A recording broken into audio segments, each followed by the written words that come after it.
And the Penguins have shut it down here in the third period of play. They have won more of the battles than they had all game long.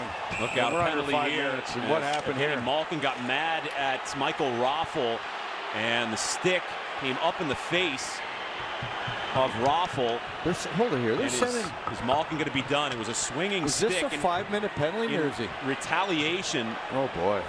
Malkin's stick swung around, and it looked like hit Raffl in the face. Well, they sent him off the ice. Yeah, Malkin came around with the stick, lost control of it. He had one hand on his stick here, guys, and when it comes across, take a look.